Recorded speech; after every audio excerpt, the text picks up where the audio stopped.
আমরা এর আগে গাঁদা গাছের আমরা কাটিং বসিয়েছিলাম, তার সমস্ত প্রসেসটা আপনাদের দেখিয়েছিলাম। আজকে ডেটে এসে একটা গাছও নষ্ট হয়নি, প্রত্যেকটা গাছে কাটিং সফল। এবং এই কাটিং সফল হওয়ার কিন্তু একটাই মূল মন্ত্র, সেটা হচ্ছে তার সঠিক প্রসেসগুলোকে ফলো করা, যেটা মূলত নার্সারিগুলোতে ফলো করে। এবং আমাদের বাগানীদের ক্ষেত্রে অনেকের ক্ষেত্রে দেখা যায় যে সমস্ত প্রসেস ফলো না করে দুমদাম কেটে লাগিয়ে দিচ্ছে, বসিয়ে দিচ্ছে। এই সমস্ত ব্যাপারের জন্য কিন্তু অনেক সময় হয়তো 10টা গাছ লাগালো, 5টা হলো, 5টা হলো না, এই ব্যাপারগুলো থাকে। আর আমি আগেও বলেছিলাম যতগুলো গাছ লাগাবো প্রত্যেকটা গাছই হবে। তো এখন বিষয় হচ্ছে চারা তো রেডি, এবার গাছগুলিকে তো লাগাতে হবে।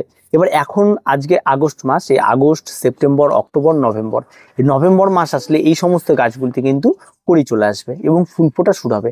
এই যে শীতের অ্যাডভান্স যে ফুল শুরু হলো, এবং এই ফুলটা কিন্তু দীর্ঘ আপনারা একদম নিয়ে যেতে পারবেন টানা মার্চ মাস পর্যন্ত।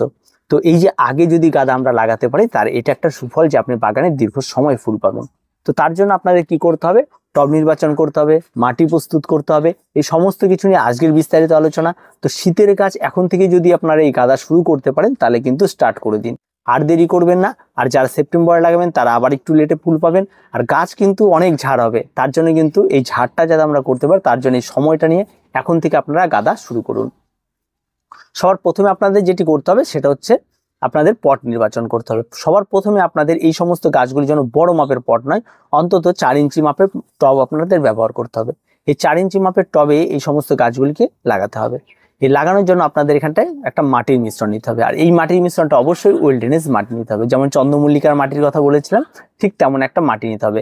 একদম 50% আপনারা এখানে মাটি নিয়ে নেবেন, তার সঙ্গে আপনারা এখানে 30% আপনারা এখানে ব্যবহার করবেন কম্পোস্ট, আর 20% এখানটা ব্যবহার করবেন বালিটা। অবশ্যই গাঁদা গাছের জন্য একটু খাবারটা বেশি লাগে।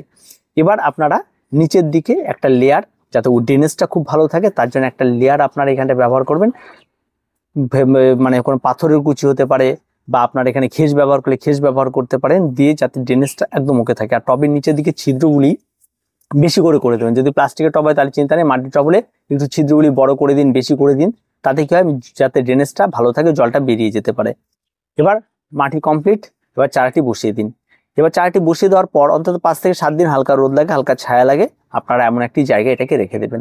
রেখে দেওয়ার পর তারপর আপনারা এটাকে শেড থেকে বের করবেন, যেখানে দিনে একদম 5 থেকে 7 ঘন্টা রোদ লাগে, একদম ফুল সানলাইট, সম্পূর্ণ সূর্যালোক লাগে, এমন একটি জায়গা আপনারা বেছে নেবেন। বেছে নিয়ে সেই জায়গাটায় আপনারা গাছটিকে রাখবেন। এবার গাছটিকে সেখানে রাখার পরে কিন্তু আপনাকে খেয়াল রাখতে হবে, প্রথমে যখনই গাছটি অন্তত নিচ থেকে অন্তত 5 ইঞ্চির মতো বেড়ে উঠবে, তখন আপনারা প্রথমে একটা পিঞ্চিং করবেন। একদম গোড়ার মাথার দিকে যাবে, একদম পুরো মাথাটাই কেটে দেবেন। এবার দেখবেন এখান থেকে ব্রাঞ্চ বেরোবে। এবার যত ব্রাঞ্চ বেরোবে সেই সমস্ত ব্রাঞ্চগুলিকেও আবার পিঞ্চিং করবেন। এইভাবে আপনাদের পিঞ্চিং কন্টিনিউ করে যেতে হবে চন্দ্রমল্লিকা গাছে, যেভাবে আপনারা পিঞ্চিং করেন। তারপরে যখনই কোনো ডাল বেরোবে সঙ্গে সঙ্গে সময় পেলে পিঞ্চিং করে দিন। এটা করতে করতে গাছটাকে একদম পুরো বুশ করতে হবে এবং বলের মতো শেপ করে নিতে হবে।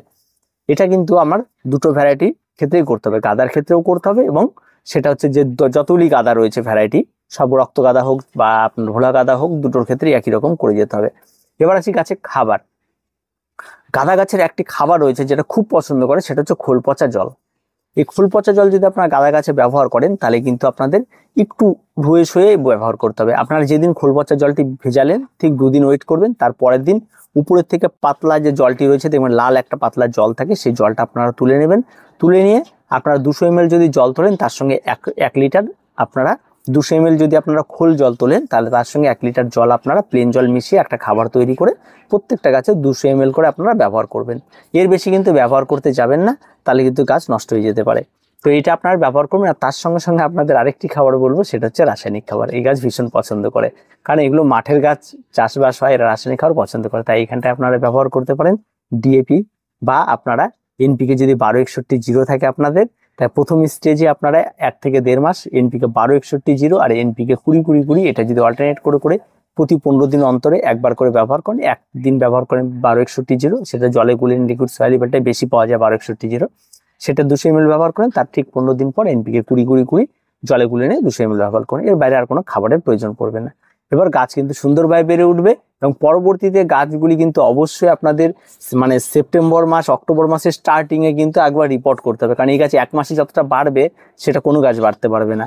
তা অবশ্যই এটা প্রতি মাসে এবং অক্টোবর মাসে গিয়ে আপনাকে একটা রিপোর্ট করতে হবে, যেটা 10 ইঞ্চি মাপের টবে করতে হবে এবং পরবর্তীতে আপনাদের নভেম্বর মাসে গিয়ে সেটাকে আপনি বুঝে শুনে, সেটা যদি মনে করেন আমি এখন তাড়াতাড়ি ফুল নিব না, আমি আরও গাছটিকে বড় করবো, তার নভেম্বর মাসে গিয়ে আরেকবার আপনারা ওই টবের মধ্যে একটু বের করে মাটি টাটি ঝরিয়ে আবার নতুন করে একটু খাবার টাবার দিয়ে বসিয়ে দিতে পারেন, তাহলে গাছ কিন্তু দেখার মতো হয়।